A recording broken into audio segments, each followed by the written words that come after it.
And I first heard about voice technology from Gary Vaynerchuk. So here's the shoes. So I also have the original shoes, can I just say? Next question. Next question. Good passion. Everybody here's so passionate. I'm excited. He's so confident. He's got nothing. He's got nothing. So nothing but good stuff to say. Hi, Inside Voice podcast listeners. We are here today with Dr. Teri Fisher. Thank you for being here. Hello. Thank you for having me. I'm so excited to finally meet you. I've heard your voice so many times, and there's a real person behind it. Same. I know. I was just saying to you earlier that it's so funny. You see people on LinkedIn, you see them on Twitter, you hear them, and now we get to meet in person and chat. It's always exciting. So I want to hear about your journey. So you're a doctor first and foremost. Yes. So how did that start? What got you excited about medicine and to be in that field? Great question. That's a question that I don't often get asked at a voice conference. So we get excited with different questions. Yeah. How did I get excited to be in medicine? A lot of it came from really being in a position where growing up with some people with disabilities in my family and seeing the impact that a good physician can have on those types of people, and being able to really be there, be a support, be an advocate, and helping people out as best as I possibly can. And then as I went through medical school, I gradually learned what kind of area really interests me, and I settled in on family medicine and sports medicine. And now I work at the University of British Columbia taking care of students and athletes there. I love it. So where did voice come into play? Where did you first hear about it, and how were you I want to do something with it? So the other part of my background is I'm a techie at heart, and I love technology, and ever since I was a kid I would play with whatever the latest gadget was. And I've always just done that. I played around with digital cameras when they first came out, and video editing and all this stuff, and podcasting, etc. And this was about 2.5 years ago. I first became aware of voice technology, Amazon Alexa specifically, and I was just very intrigued by it. So I did what most people do. I go on the internet and I Google it, and I was looking for some resources, and all I really found were resources based for US at the time, because Amazon Alexa was already in US. At the time I was looking this up, it actually wasn't yet even in Canada. And what people may or may not know is that although they are very similar, it's actually a different language model between the US and Canada, and that means that some of the features that are available in the US are not available to Canadians. And so I was looking for some resources about how does this work, what's going on. It wasn't available, and I decided I have a teaching background. I love educating. I love talking about technology, so I started the Alexa in Canada blog and podcast even before it actually came out. And just the way things turned out, my very first blog post was, I wonder when this is coming to Canada. And within about 2 weeks, there was an announcement, Amazon is bringing Alexa to Canada. That's so good. And so I started a podcast and I started talking about it, and that was the first little bit into the voice journey. So you were just talking about what it can do, how it can help. Were you talking about it from a medical standpoint? Not at that point. Not at that point. At that point, it was I just really liked the technology. I thought it was pretty cool. It was a way for me to get into podcasting. It was a way for me to just have a hobby. It really came out of a passion. And I started the blog and podcast. It was truly a passion project. It still is. Yeah, I love that. And it's rare, because I think a lot of people in a lot of industries, but especially the medical field, they're busy all the time. Yep. They say, I don't have time to learn something new or to create content or do anything else. I'm too busy with my patients, with paperwork, with everything else. How did you kind of find that time to integrate some of this into your life? Really, it's the time that I think the average person would spend on doing their hobbies. This still is my hobby. And I have a very busy practice. I work full-time as a physician. I have a family. I've got my wife. I've got 2 kids. I'm very involved in their lives. I play hockey. I coach both of their hockey teams. And but when I have my free time, whatever that is, this is how I spend it. I love looking at, researching, talking about, creating, being creative around voice technology. And so what have you learned most about voice technology and the way it can help the medical field specifically? Okay, so as I continued this journey with Alexa in Canada and I started a flash briefing, people started to ask me, well, you're a doctor, where's the connection here? And I started to think about that, and the more I thought about it, I started to realize this is actually going to transform healthcare. And same kind of story. So I started to, again, Google what's going on with voice in healthcare. And you could find stuff from specific companies, but there wasn't yet a resource where you could just go to learn about the industry as a whole at the intersection of voice and healthcare. And so that's when I started my other blog and podcast, Voice First Health, and that one is exactly about that. And so I've gone out and tried to interview some of the thought leaders and leading companies and researchers at that intersection. And it's really fascinating to hear about all the stuff that's going on. And so that's how that has come about. It's very similar to the story with Alexa in Canada, only now with specifically voice and health. Now, do you see yourself doing more within voice and less within your everyday medical practice, or no, you still want to combine the two in some way? I think they will always be combined in one way or another. Like I said, this has been a passion project, but the amount of interest that it's generating and for example, the speaking opportunities that are coming from this, sponsorships and things, like it definitely is turning into a viable business. And to be able to have that creative outlet to a regular daily medical practice is really interesting. And so, what's the right mix? I don't know what that is at this point. Perhaps it might be that I scaled down the medical practice to do this a little bit more. I don't think I'd ever stop medicine. There's a lot of skills, a lot of investment, and a lot of time and money that I put into getting that qualification. But I have to find that happy medium, but all I can say is, this is a lot of fun. Yes, no, it certainly is. Do you have any advice for people that want to get into voice, especially in the flash briefing side, which we've heard, you have people say, well, it's free, like it doesn't have value, and then you hear people that have built them and they're having these huge audiences and it's a potential way to monetize. So do you have any advice for people getting into it or what you've seen with your own? Absolutely. That's a third thing that I'm really passionate about is the flash briefings.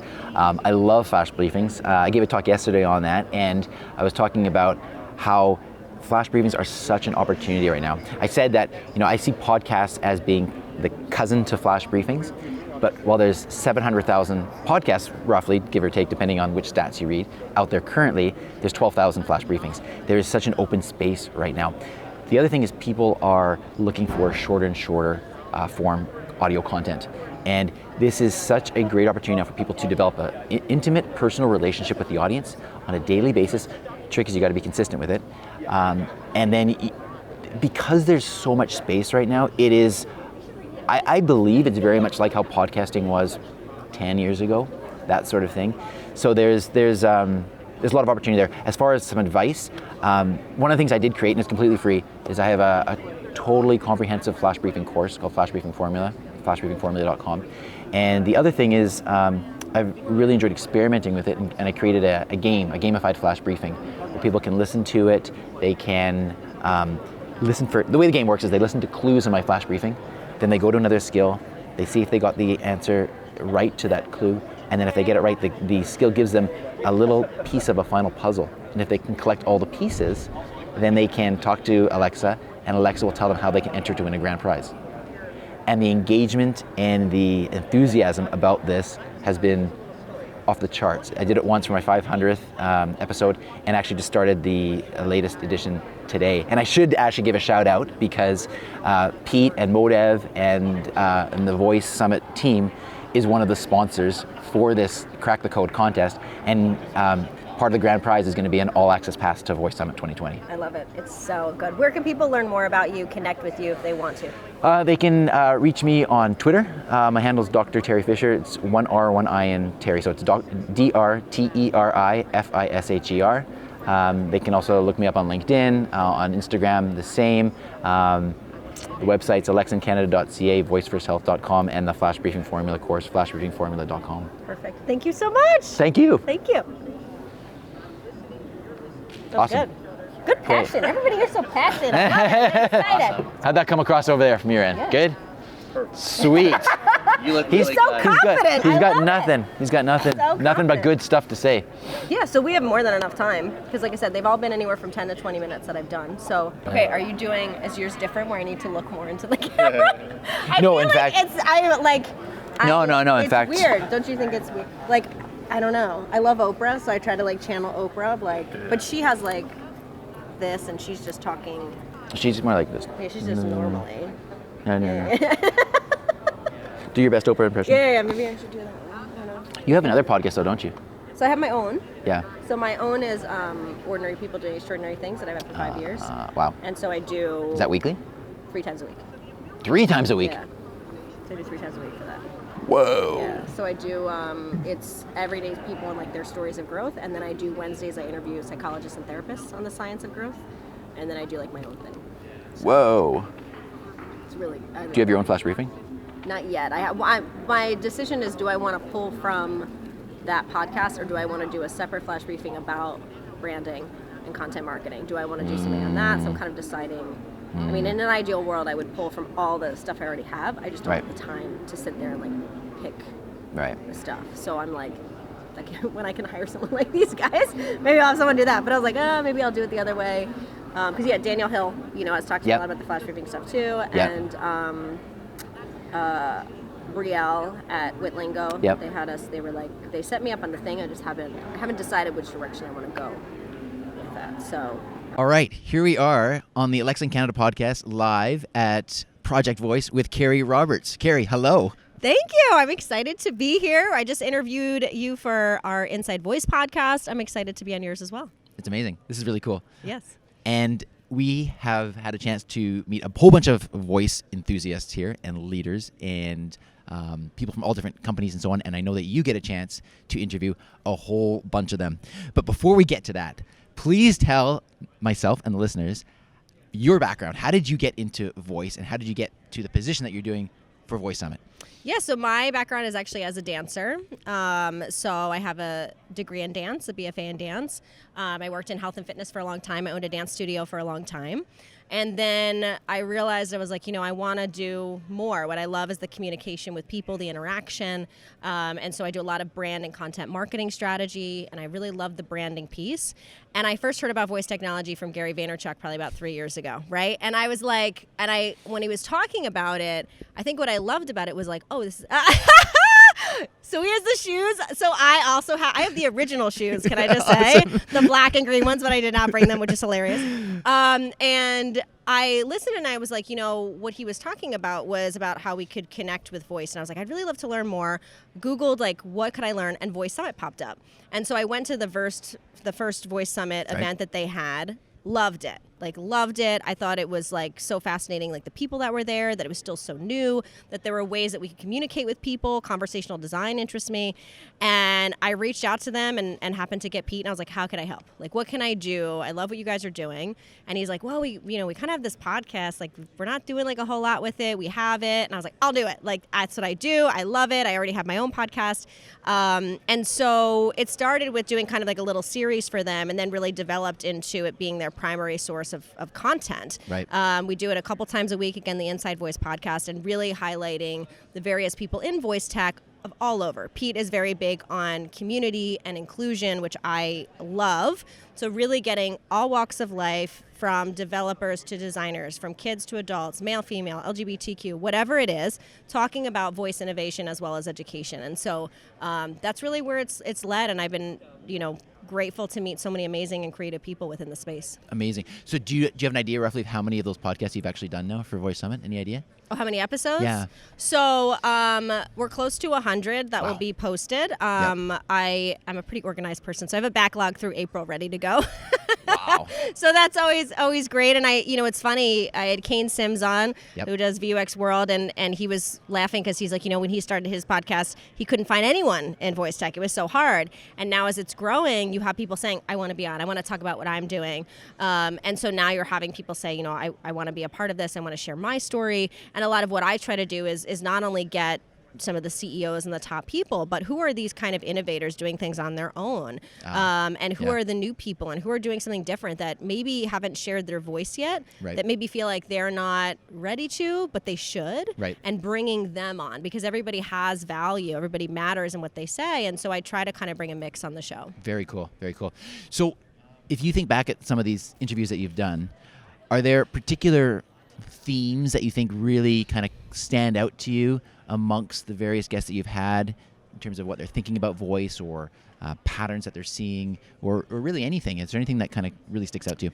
Yeah, I think, the one thing overall I keep saying, which I think is really interesting, is that most of the people I met come from a creative space. They were photographers, writers, dancers, filmmakers, and now into voice technology, which I think is great. You hear in schools all the time, it's about science and math, and they push arts aside. And now it's like, wait a second, there's value here, and bringing them into play and getting into the space, which I think is fascinating.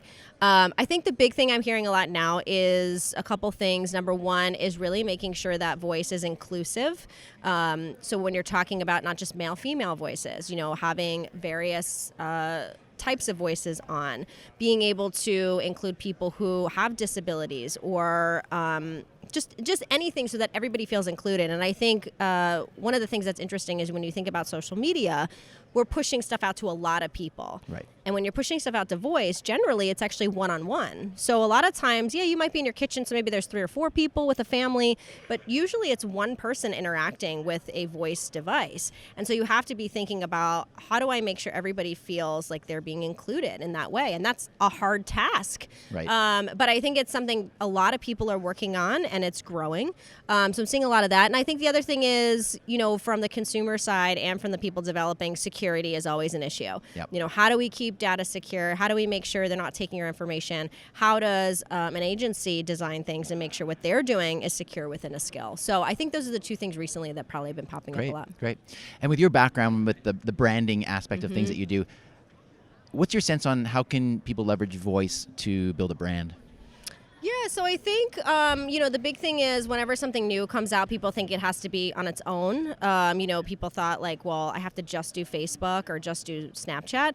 Everything works in tandem together. So voice is part of your overall brand and content strategy. So I think it goes back to, what does my user or my potential customer need? What do they want? Am I creating something just to say I have a voice skill? Because that doesn't matter. It's really about, what is it that they want? What do they need? We had earlier Tim from Discovery and Food Network talking about their new application that they're doing with voice, about people wanting access to the chefs, that you can ask the chef questions if you're confused.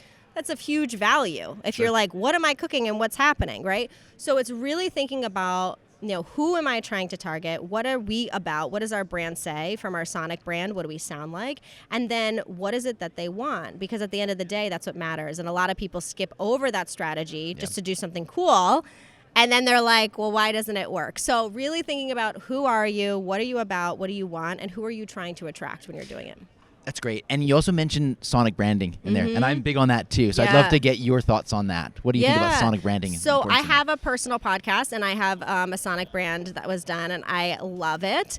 And it's something that it doesn't have to be music. It could be a sound. Maybe it's the words you're saying, but it's something that when people hear it, they're associating it with you or your company, which is great. You hear things like Aflac. That's actually a sonic brand, even though it's kind of said, but it's said in a weird way. Like that's something that's associated with this. I think way back when, By Menon, there's like these little things that we heard for so many years. So it's not just like, a cool song, but it's something you're associated with. And from the podcast standpoint, so many people for years have used generic things, right? And they're using the same 10 songs, right? So if you're, for example, in the technology space and you're competitors and you both use the same song, right? Suddenly you're like, wait, I'm associating this with this company. So that's the value of having sonic brand done professionally. Again, here we are bringing in the creatives where they're sitting down and they're saying, who are you? What do you feel like? What do you sound like? Let me create something that's solely you and bring that to life, whether that's one sound or a full score of music. That's really interesting, because when I do my podcast as well, and yourself included now, I totally agree with you. I think that it's amazing how many people I speak to and they say, oh, I'm a musician or dancer or whatever. And so many people are really creative in this space. And I think the voice lends itself so well to bringing that sort of performance to another medium. It does. Fantastic. And we need that. Yeah. Absolutely.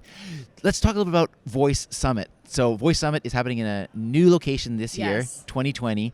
Can you tell us a little bit about it? What's going on? So Voice Summit, it'll be its 3rd year. It'll be October 5th through 8th, 2020, down in Washington, D.C.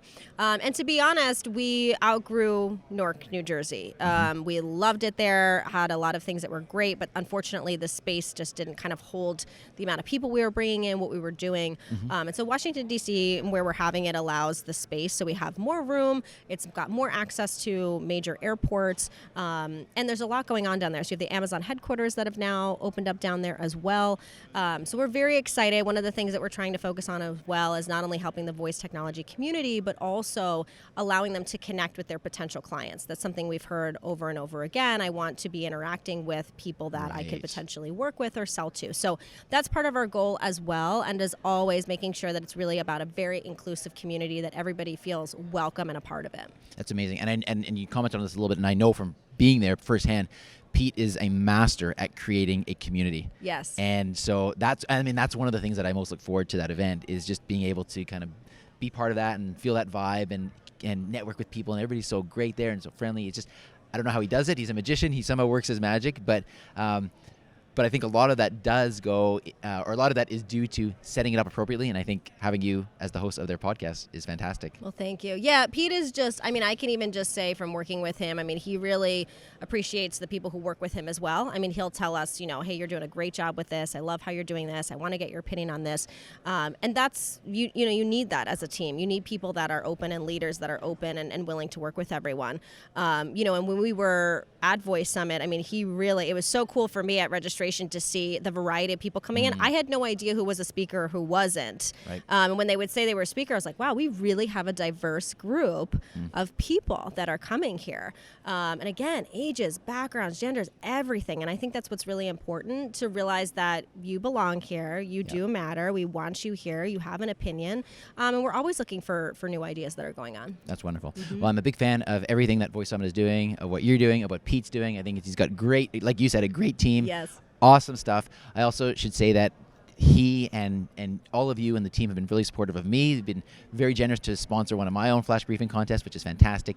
So big thanks to everybody as part of your team. Where can people go to learn more about what's going on with Voice Summit, et Yeah, cetera? so you can go to voicesummit.ai. We still have proposals to speak for Voice Summit, which is until March 31st, and then also for our Voice Global, which will be an online event all around the world that anyone can attend, and we're looking for speakers for that as well. So that's March 1st. So voicesummit.ai, you can find all the information there, and if you want to connect with me, Keri Roberts, Keri Roberts on LinkedIn. Wonderful. Thank you so much, Keri. Thank you so much. Hey YouTubers, if you liked what you just saw, then feel free to like, comment, and subscribe, and don't be afraid to speak up.